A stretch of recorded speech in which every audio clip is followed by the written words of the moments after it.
Okay, good. Okay, good. Here, hi.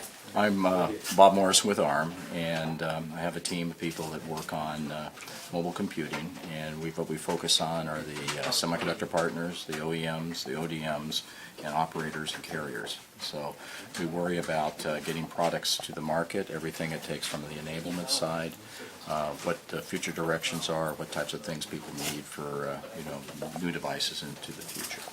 So, ARM, can you just explain a little bit, because this is what is ARM doing actually? Okay, what ARM does is ARM designs primarily the processor cores, along with other types of IP that are things like video, graphics. We have the ability to connect up those devices, and we sell that to companies that build chips. So the Samsungs, TIs, Qualcomms, Marvells, NVIDIAs, Freescales.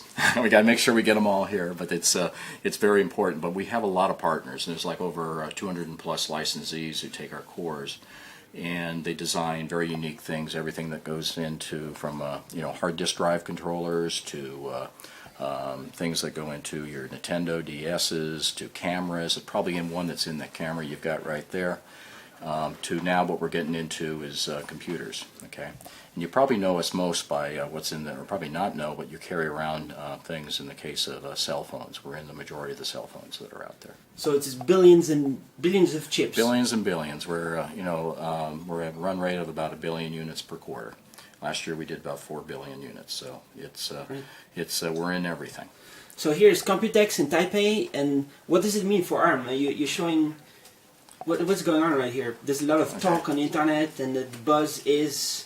Well, the buzz is now that there's a lot of things that are coming together. The ARM processors have gotten to the point now that they do a very good job in what is considered a hot area for computing, which is netbooks.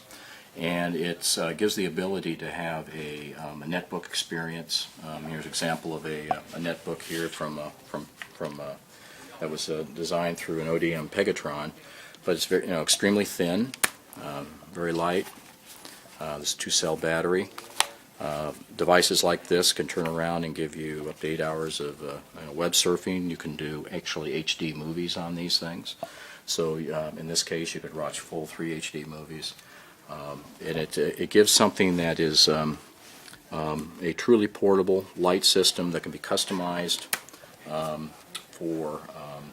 Whatever the users want. So it gives the ODMs here in Taiwan the ability to differentiate and come up with things that are unique that can sell. Because right now a lot of the computing all looks the same out there, and now we're going to take what's really been able to do in cell phones and be able to apply it to the computing market. So you're going to bring actually competition in components and stuff like that to the PC, laptop areas. Yes. In the case of all those names that I mentioned of who's doing the types of processor cores, this gives us the ability for the ODMs to actually have a choice to be able to pick vendors and actually be able to get in and do things from not only from a price, from a competitive, but also to form more of a close relationship with a semiconductor partner to get types of features and things that they're interested in. They can help give them an advantage.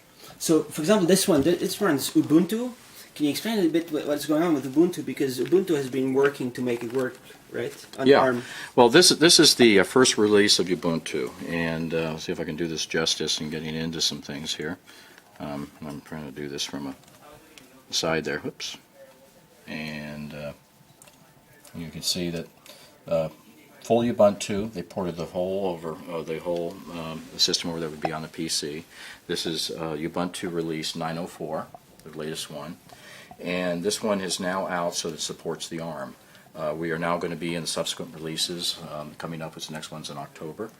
And this enables now to have a full a PC experience on an ARM that's an industrial strength Linux.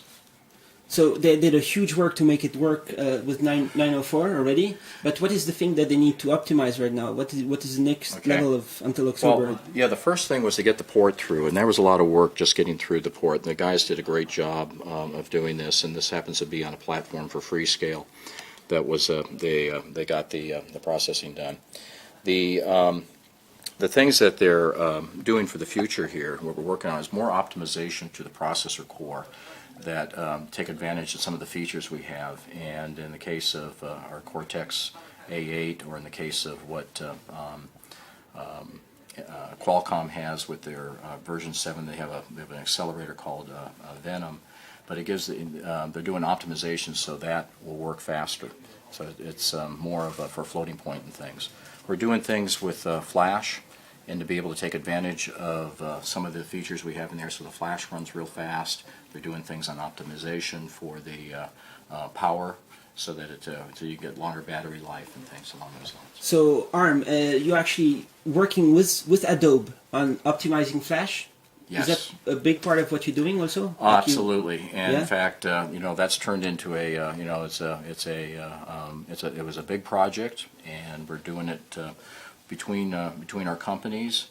The thing that I'm really excited about is that how committed Adobe is, and how focused they are on making this thing a very good product that has to fit not only within a computing environment, but from your handset to computing to the high definition TV.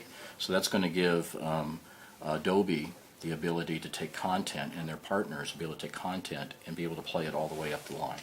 So can you say a little bit about the different layers that you need to make work? You need ActionScript support, and there was some... Okay. Yeah, there's actually 3 areas we focused on. We focused on the actual renderer, so the graphics renderers. We've done a software version of it. Our Adobe's working on things with our partners on the actual hardware acceleration side of it. So to use the DSP or the GPU to really handle that? Exactly, the GPU to really handle that type of function. There's a codec side of it, so that's your video playback, your audio, your video input, so both encode, decode, those types of things, and then ActionScript. And we've done a lot with ActionScript because a lot of the work that Adobe was doing, they gave out their ActionScript engine called Tamarin into open source. That was part of Mozilla, and we've worked very closely with Mozilla on the optimization on that. So all the work we did with Mozilla now gets to be put back into Adobe. So when does ActionScript, when is it going to be working? Is it working yet? Well, it's not necessarily ActionScript, it's when is the whole thing going to be working, and you'll be seeing product out toward the end of this year. So all these products, when they're released, the whole point is that it's going to be available there? Yes. You're going to see the first ones out in a couple systems, but then after into next year, early next year, you're going to see it available on across the board. And I think that, again, the real exciting thing is not just on devices like this. It's the handset area where that's growing at 35–40% compounded on smartphones. It's on high-definition TVs. It's in a lot of areas, and it means that you're going to be able to, especially for Adobe, to be able to have a larger market. So all the smartphones should be able to play all the Flash stuff? Yes. Go and complicate the Flash sites without having to do new Flash sites? From what Adobe is saying and the way they're setting things up, that's the plan. So you can go on Hulu.com with your next smartphone, maybe? I don't know specific sites. For example, okay. You're going to. So there's Ubuntu, and then you also have Android, like totally working great. Can we check Oh it yeah, out, for example, here? all of our partners have Android here. And I'll point out a couple things here. Literally, Android has been. It was when Android came out. It was defined. The Google had it running on 5 different ARM partners platforms, okay, and when it came out. So it's been running on that from the very beginning. Here's an example of a TI design. This is on an OMAP 3 device, and so this is a development platform for people to go write code and things along those lines. I think I'm figure out the thing I got to go hit here, but let's say calendar. See what calendar does here. Looks like I never hit calendar, so let's go. Yeah, let's go hit something. Browser. There we go. Okay, browser was a little faster there. Let me go hit that. It didn't. So anyway, so this is a TI platform. Things been optimized. This is Samsung. Okay, this is pretty cool. So this has a Samsung running on a Cortex A8 platform. 2D, 3D graphics, has capability for high quality video out. This is pretty cool on an Android platform. This product from ThinkFree,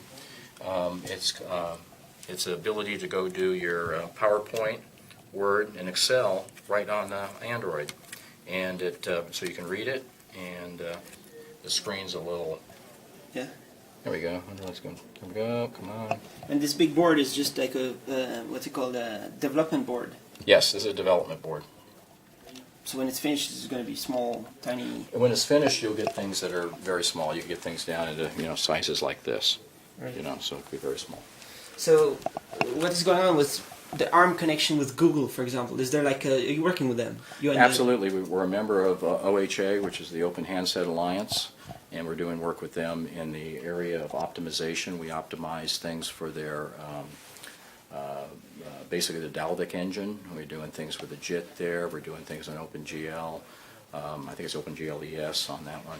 And there's a number of different things that we're working with Google on. And our partners, though, work very close with them, too. So where ARM gets pulled in is in areas where they need some expertise on areas of understanding their processor to optimize.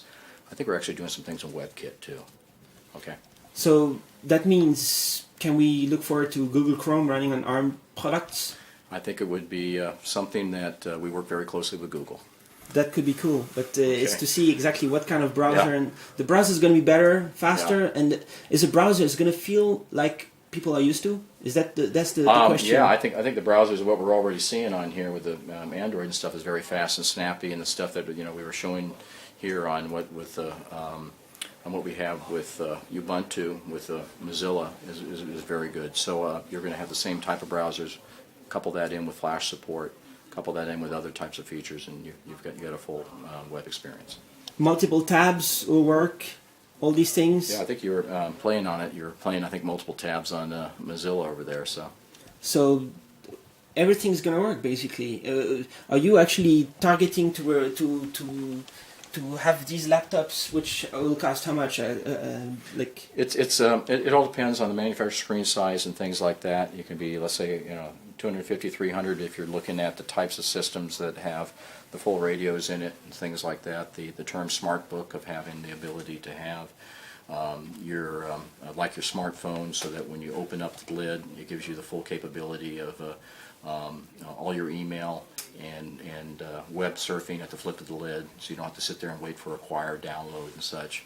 To systems that are really refined with just Wi-Fi. I mean, so that you walk into a hotspot, open the thing up, and you get that type of access. So it's going to vary. Prices will go from very low to high.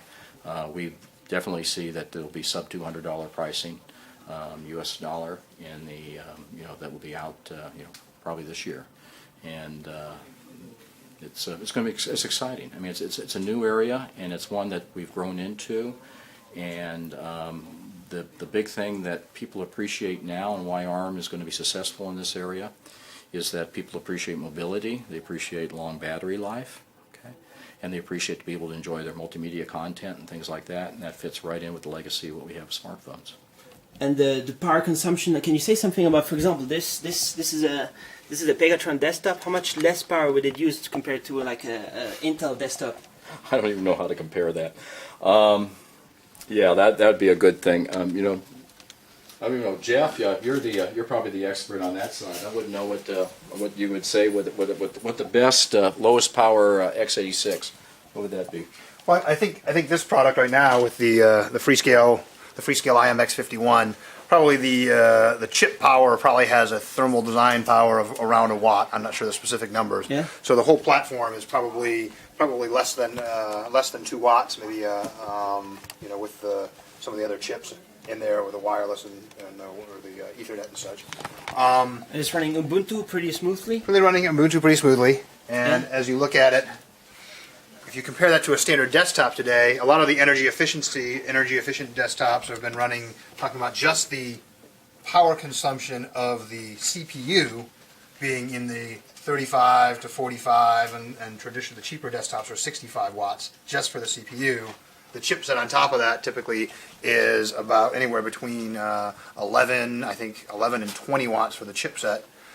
Throw on top of that some of the hard drive and other things like that. You're talking about 100 to 150 watt systems potentially running for standard desktops. So you're potentially talking about 100x less power consumption? In compared to some of the very entry-level laptop or entry-level notebooks, or Yeah. I'm sorry, entry-level desktops. Desktops, Yes, yeah. that's possible. Probably the most energy-efficient ones are probably in the 35 to 50 watt range for standard desktops. So you could argue that ARM is really good for the green future and saving power. Absolutely. Yeah. Absolutely. And if you think about the number of users that are going to go out there, you're going to have a great, large number of users going to be taking on the computing. We're not going to have a big impact on the thermal environment. So this could be a political argument that people should use ARM. I would love to take it that way. Yeah. Okay. Okay. Thanks a lot. I've got